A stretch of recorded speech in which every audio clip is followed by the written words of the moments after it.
Hello, this is Congressman Lacy Clay. I'm Missouri's senior Democrat in Congress, and I'm proud to speak with you today on behalf of the Congressional Black Caucus. In 1971, my father, former Congressman Bill Clay, was one of 13 original founders of the CBC. A few years later, he authored a remarkable and historic book entitled Just Permanent Interests. The premise of that book was that African Americans in Congress have no permanent friends and no permanent enemies.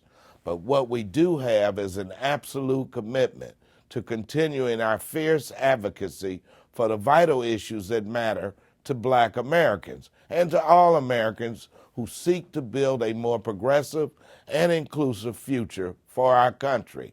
And given the new situation that we are now facing in Washington, the timeless lessons from that book have never been more important.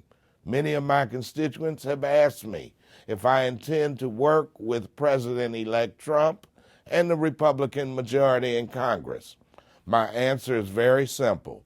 I am willing to give them a chance if the policies they propose are in the best interest of my constituents in St. Louis and working families across this country. If not, I will vigorously oppose them.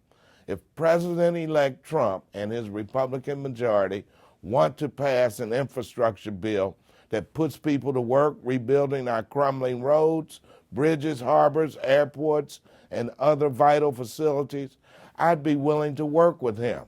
But if that bill is just another giveaway to the favored few, I will oppose it. If Mr. Trump and the Republican majority want to improve access to quality health care and cover more of the uninsured, I will work with them. But if they make good on their misguided promise to strip 20 million Americans of their coverage provided under the Affordable Care Act and put insurance companies back in charge of your health care, I will oppose it.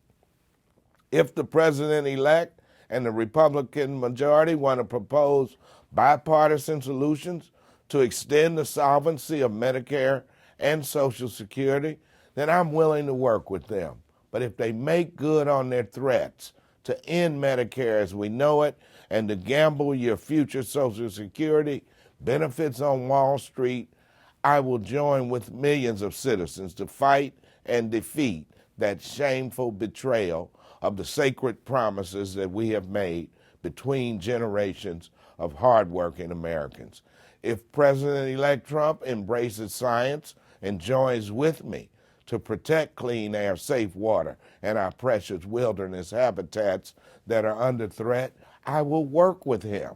But if he bows to the huge oil and gas companies who want to exploit protected areas to pump out more fossil fuels instead of focusing on renewable energy, I will oppose him. And if President Trump and his Republican majority try to further suppress your right to vote, which we saw evidence of in several states on November 8th, you can be certain that along with my CBC colleagues, I will fight with every legal, moral, and grassroots tool available to us to defend your most fundamental constitutional right.